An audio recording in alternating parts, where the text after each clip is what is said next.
This is our second video for section 1.3. We're going to work through an exercise. Let A1 be the vector 3, negative 2, 1, and A2, negative 1, 0, 1.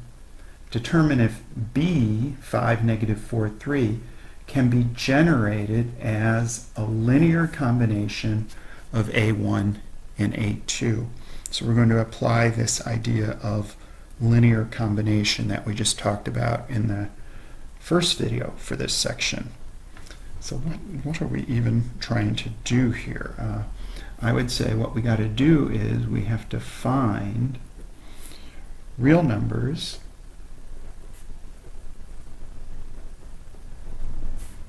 if they exist. They might not. Could be no solution. So find real numbers if they exist, and I'm going to give them a name. I'm just going to say x1 and x2. I really could use any variable names I want here, such that x1 a1 plus x2 a2 is equal to the vector b. That's what it would mean for b to be a linear combination of A1 and A2. So let's go ahead and try to solve this equation. This is an equation in two variables. We have x1, A1. Well, A1 is 3, negative 2, 1, plus x2, A2 is negative 1, 0, 1, equals the vector b, that's 5, negative 4, 3. We're trying to find values for x1 and x2 that will make this work. I can do the scalar multiplication in these column vectors, so I get 3x1 minus 2x1, x1, plus I'll have minus x2. x2 times 0 is 0. x2 times 1 is x2 equals 5, negative 4, 3. So we did scalar multiplication. Now we can add these two vectors on the left-hand side together. I have 3x1 minus x2. Negative 2x1 plus 0 is just negative 2x1. x1 plus x2, the third entry, equals 5, negative 4, 3. And now we've gotten to the point where we have one column vector equals another column vector. That means their corresponding components have to be equal. So what we get out of this is a system of equations. 3x1 minus x2 equals 5. Negative 2x1 equals negative 4. x1 plus x2 equals 3. And we want to solve this system. Well, we started out the course talking about how to solve systems. We're going to set up the augmented solve the system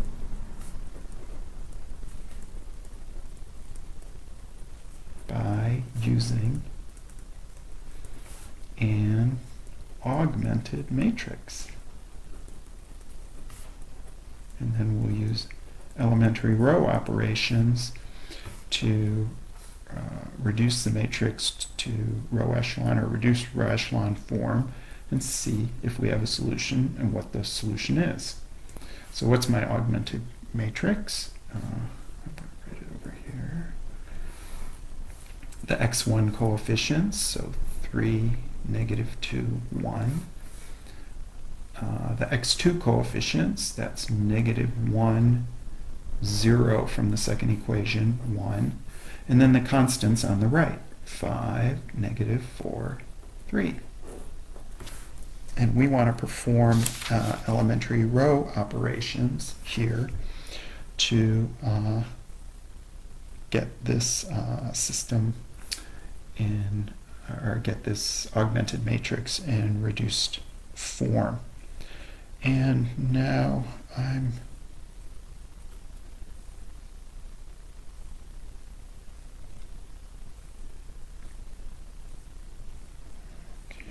actually going to, well, I'm not going to write out every single, I think, the directions here. I'm just going to go through this process and I'm going to let you check the steps. I actually want to interchange the first and second rows here. I'm actually going to put -2, 0. I know this may seem kind of weird here, but it's nice getting that 0 up on top. 3, -1, 5. I'm going to leave 1, 1, 3 in the third position. So I interchange two rows. If you wanted to put row 3 up on top, that's fine too. That will work perfectly okay if you want to get that 1 up in the first pivot position. But here, I did it slightly differently, and I'm now going to divide that first row, or multiply that first row by -1/2. So I have 1, 0, 2, 3, -1, 5, 1, 1, 3. And let's bring this down, move on to a new sheet of paper.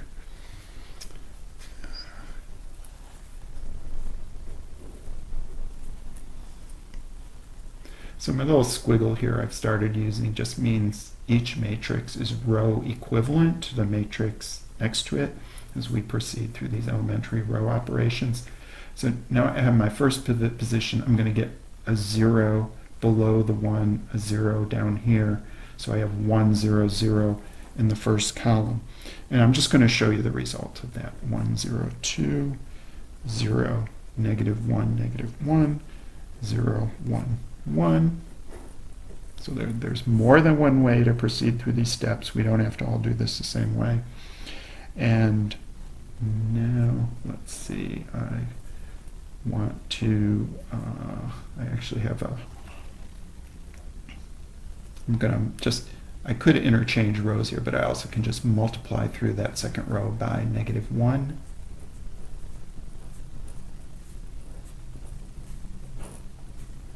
And then I can add, I want to get a 0 below the 1 pivot here in the second row. I want a 0 below, so I'm going to change the third row here. Just add the second row onto the third row, and I think I get 0, 0, 0. And now, actually, this is in reduced row echelon form now because I have two pivot positions here and here, and both below and above the 1s I have 0s, so this is totally reduced. And let's see what this is telling me now. 1 times x1 is equal to 2. It's just saying x1 equals 2. And 1 times x2 is equal to 1, so x2 is equal to 1. That's actually my solution. We found values of x1 and x2, so let's just go back to what I'm going to do is rewrite our original equation with our values of x1 and x2 plugged in. So let's see, we have 2 times the vector 3, -2, 1, plus 1 times the vector -1, 0, 1 is equal to that original vector b, which was 5, -4, 3. We can check to verify. 2 times 3 is 6, minus 1 is 5. 2 times -2 is -4, plus 1 times 0 is 0, so -4. 2 times 1 is 2, plus 1 is 3. Checks out. Now, So that's like a problem I want you to know how to do. Could come up on testing, certainly comes up on the homework. So we use that process of, we actually set up a system to help us find the weights to see if one vector was a linear combination of another. But now I just want to talk about this a little bit more, because there's a fact we got to observe here. We're going to compare what I started out with when I was solving the system, the augmented matrix, right? I'm just going to recopy that here.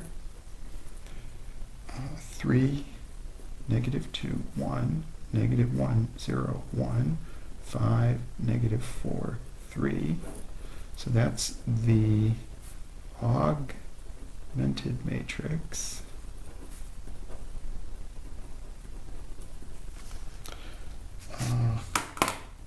To the column vector 3, -2, 1. Remember, that was A1. The column vector -1, 0, 1. That was our A2 in the original problem. And the column vector 5, -4, 3, which was our original B vector.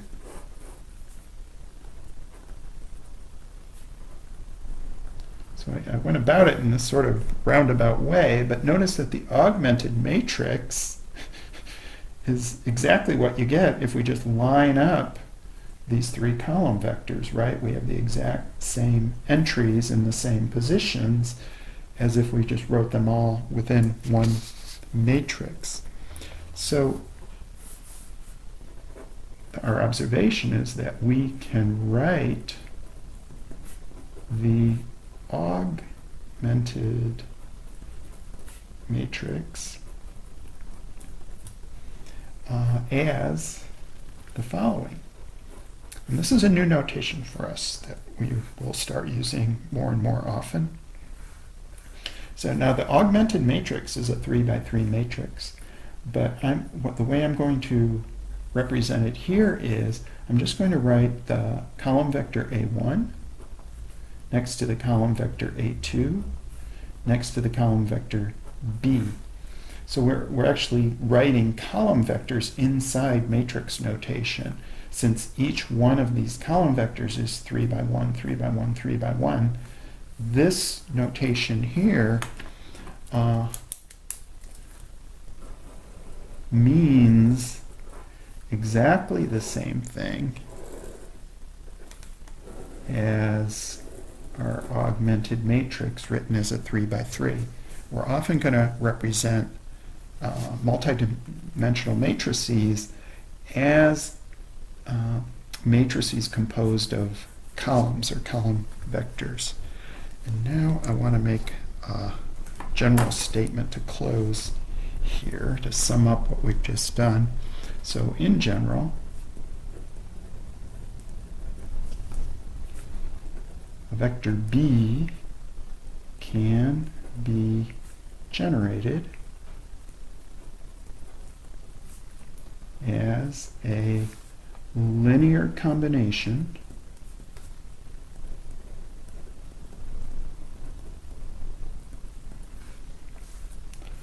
of vectors A1, A2, comma, dot, dot, dot, AN. So this could be true for any number of vectors A1 through AN, if and only if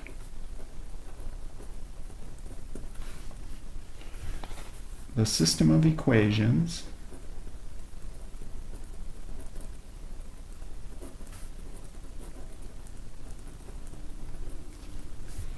having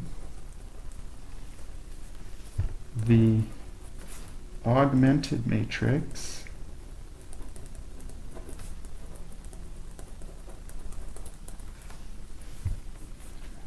square bracket A1, A2, I have to write dot, dot, dot, because there could be several column vectors here, AN, B, close the square bracket, has a solution. That's really what we just went through in the problem that we just solved. We went through this process. If we had gotten to no solution at the end, if we had an inconsistent system, then our conclusion would have been that the B vector is not a linear combination of the original A vectors that were given. And that's the end of the second part. We have one more video to come that will introduce some new words that are very important.